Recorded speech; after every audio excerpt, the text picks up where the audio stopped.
ఇతను కారే నవీన్ బాబు. ఇతను విస్సన్నపేట అంటే తిరువూరు నియోజకవర్గంలోని విస్సన్నపేట మండలంలో బహుశా అతను converted Christian from perhaps SC community.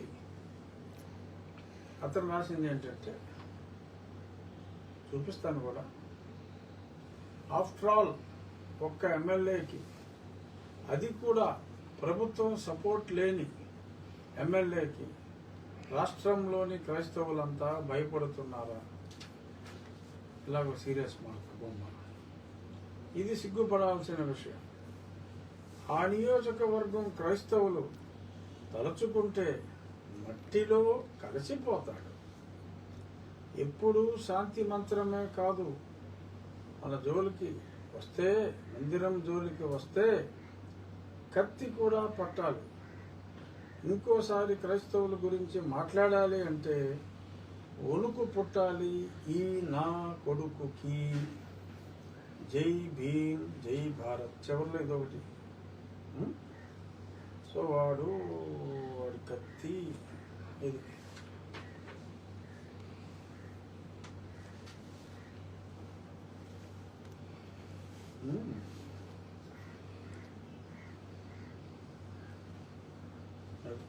Annavaram సినిమాలో పవన్ కళ్యాణ్ గారిలాగా కత్తిపట్టుకున్నాడు. సో ఇతను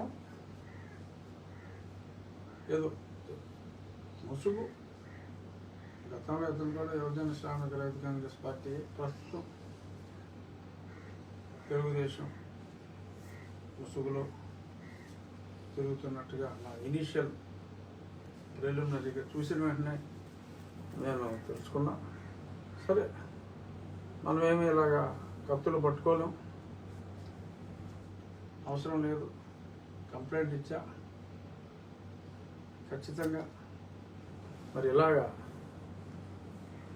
కత్తులు బొమ్మలు వేసి ఈ రకంగా రెచ్చగొడితే మరి ప్రభుత్వం లా అండ్ ఆర్డర్ చూస్తూ ఊరుకుంటుంది, గుడ్లు అప్పగించి చూస్తూ ఉంటుందని చెప్పి నేనైతే అనుకోవట్లేదు. ఖచ్చితంగా చర్యలు ఉండాలి. మరి ఇటువంటివి చూసినప్పుడు అనిపిస్తూ ఉంటుంది, మరి కేవలం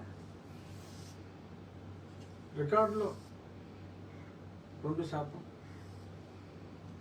అంటే చెప్పుకోవడానికే సిగ్గుపడుతున్నారు ఆరు భయపడుతున్నారు. రికార్డులో 2%, రియాలిటీలో 20% ఉన్నవారు ఈ రకంగా దుర్భాషలాడుతూ కత్తులు చూపెట్టి చంపేస్తామంటూ బెదిరించటం, మరి 80% మంది సంఘటితం అవ్వాల్సిన అవసరం లేదా? ఇప్పుడు మత సామరస్యం అనేది ఉండాలి, అన్యమతాన్ని గౌరవించాలి, అది మన రాజ్యాంగంలో ఉంది. మామూలుగా హిందువులకి పరమత సహనం చాలా అధికం, అది మంచిది కూడా. కానీ మరొక పక్క ఈ రకంగా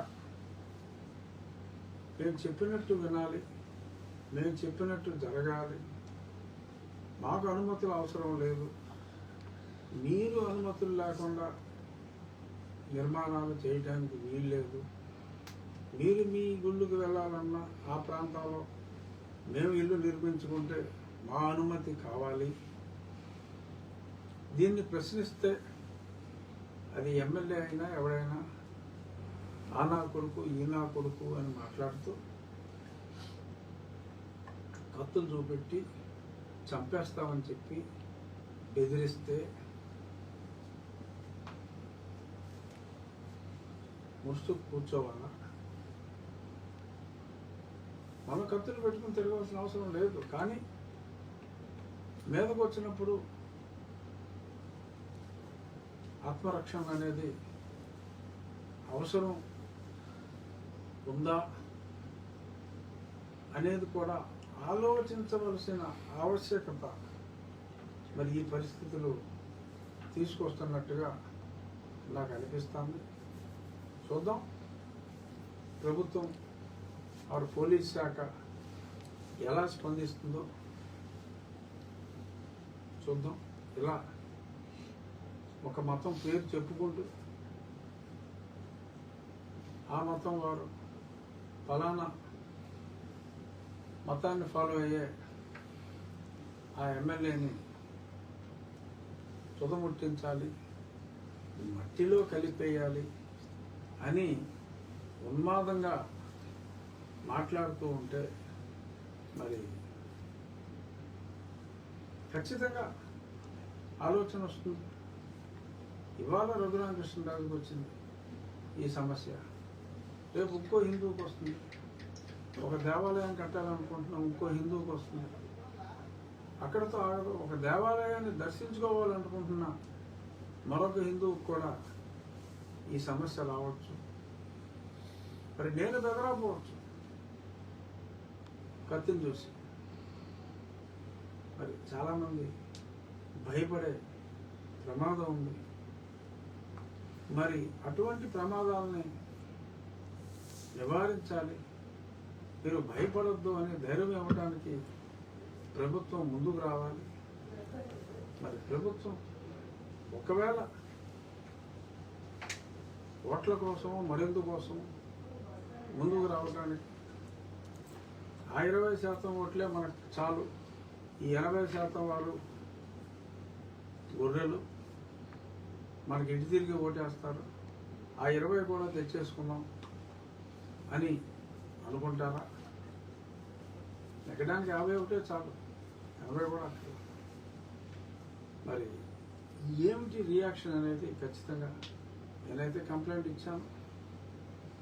వారు నాకు రక్షణ ఇస్తారా ఇటువంటి వాళ్ళని అరికట్టి? లేదు హిందువులు మీరే రక్షించుకోండి అని చెప్తారా అనేది నాకు కొంచెం I got irritated this morning when I read that article.